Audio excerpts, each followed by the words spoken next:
안녕하세요, 독일카시입니다. 오늘은 홍천 정원에 심어둔 수국들이 무사히 겨울 잘 났는지 확인하러 왔어요.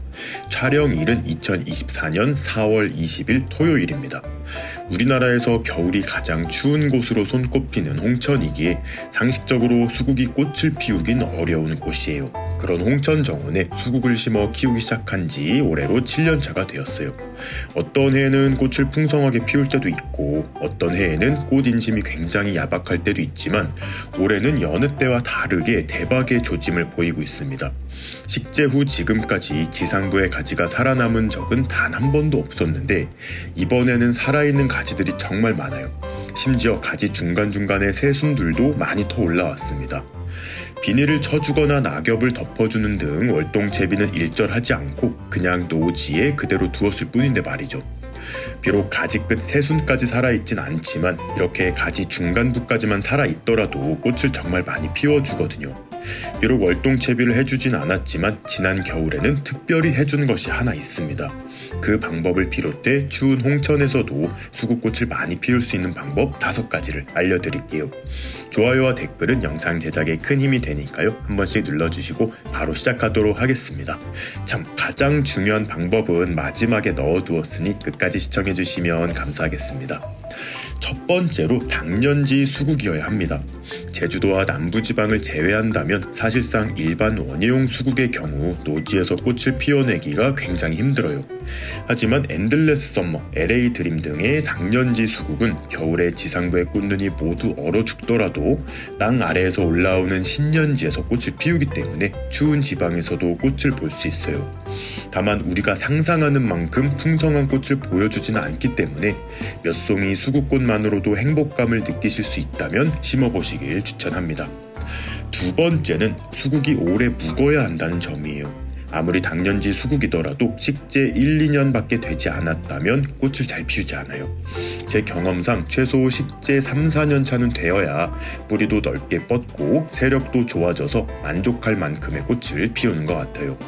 5년 이상이 되면 땅 아래에서 어마어마한 양의 새 가지들이 올라오는데 새 가지가 많이 올라오면 그만큼 꽃을 피울 수 있는 가지가 많아질 확률이 높아지는 거예요. 제 영상을 많이 보신 분들은 아실 거예요. 제3 수국존입니다. 기존에 30개가 넘는 당년지 수국들을 빼곡하게 심어두었었는데 3월 말 홍천에 사시는 아버지 친구분께서 반 정도 파가셨어요.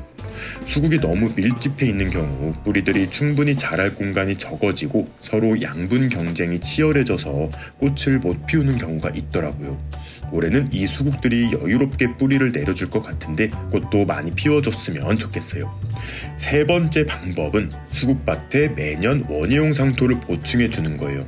이 방법은 정말 우연히도 발견한 방법인데 처음에는 수국 정원에 돋아나는 풀이 너무 보기 싫어서 멀칭용으로 상토를 깔아줬던 거예요. 상토를 깔아두면 일단 풀이 싹을 틔워 자라더라도 뽑아내기가 굉장히 쉽고 그냥 봤을 때도 미관상으로 깔끔해 보여서 어머니께서 매년 이렇게 상토를 깔아두셨어요. 이 수국밭 하나에만 50리터짜리 상토 6포대가 들어갔습니다. 그런데 상토를 깔아준 그 해에는 꽃이 정말 잘 피었었는데 한두 해 정도 상토를 깔아주지 못한 해에는 꽃을 많이 안 피웠어요. 상토는 피트모스와 코코피트 등 식물 부산물이 주 재료이기 때문에 결국은 미생물에 의해 분해되면서 흙의 양분이 되거든요. 정원흙 자체를 기름진 땅으로 만들어주는 효과가 있는 것 같습니다. 실제로 봄에 이렇게 많은 양의 상토를 깔아주더라도 1년이 지나면 정원흙이 원래 양만큼으로 줄어들어요. 제3 수국존 역시 절반의 수국이 이사를 갔기 때문에 정원흙 자체가 많이 소실되었어요. 여기에도 마찬가지로 상토를 가득 채워주었습니다. 여러분들도 수국 정원에 상토를 한번 깔아보시길 추천해요. 네 번째 방법은 식재 위치를 잘 정하는 거예요. 이 수국은 3년 전에 심어둔 엔들레스 썸머입니다. 집 담벼락과 창고 사이 작은 화단이 하나 있는데 이곳에 실험 삼아 심어두었거든요. 수국이 건강하게 생육하고 꽃을 피울 수 있는 충분한 양의 햇빛은 들어오면서도 사방에서 불어오는 매서운 겨울바람을 어느 정도 피할 수 있는 곳이에요. 올해는 대부분의 가지들이 살아서 새순을 올리고 있습니다. 바람이 막아지는 공간도 굉장히 좋지만 더 좋은 식재 위치는 따로 있습니다. 바로 건물 바로 옆에 심어두는 거예요. 이 수국들은 홍천집 벽 바로 앞 화단에 심어두었어요. 밭에 심어놓은 수국이 흉작이더라도 이 수국들만큼은 매년 정말 풍성한 꽃을 피워주었거든요. 바람도 막아지면서 겨우내 건물 안에서 방출되는 온열로 인해 수국의 뿌리가 안정적으로 휴면을 하고 그로 인해 꽃을 잘 피우는 것 같습니다. 마지막 5번째 방법입니다. 위에 4가지 조건은 수국을 식재하고 작년까지 항상 동일했었는데요. 지난 겨울 특별히 해준 한 가지 방법이 더 있어요. 바로 겨우내 물을 잘 챙겨주는 것입니다. 지상부의 월동채비도 중요하지만 겨우내 수국의 뿌리가 상하지 않아야지만 이듬해 꽃을 많이 피우고 지상부의 가지도 잘 살아남는 것 같아요. 겨울에는 수국이 휴면 중이기 때문에 작년까지는 따로 물을 챙겨준 적이 없었어요. 성장하고 있지도 않은데 괜히 물을 자주 주었다가 과습이라도 올까 걱정이 됐었거든요.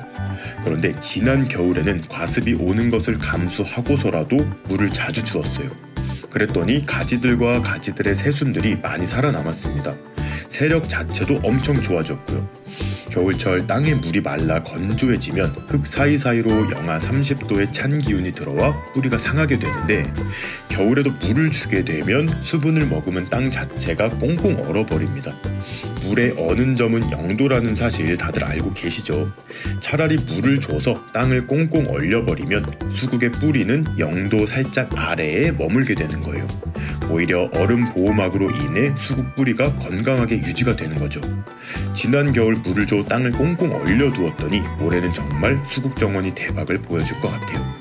물론 초여름이 되어 꽃을 얼마나 피워내는지를 봐야 정확한 결과를 확인할 수 있겠지만 80% 정도는 성공적인 것 같습니다. 수국을 좋아하지만 추운 지역에 살고 계셔 수국을 포기하시는 분들이 많으신데 제가 조금 더 노력해서 여러분들께 수국 희망을 전해드리도록 하겠습니다. 올여름 수국꽃이 많이 피길 바라며 오늘의 영상 마무리하도록 하겠습니다. 그럼 오늘도 재밌게 보셨거나 도움이 되셨다면 구독과 좋아요 그리고 알림 버튼까지 눌러주시면 감사하겠습니다. 뿅.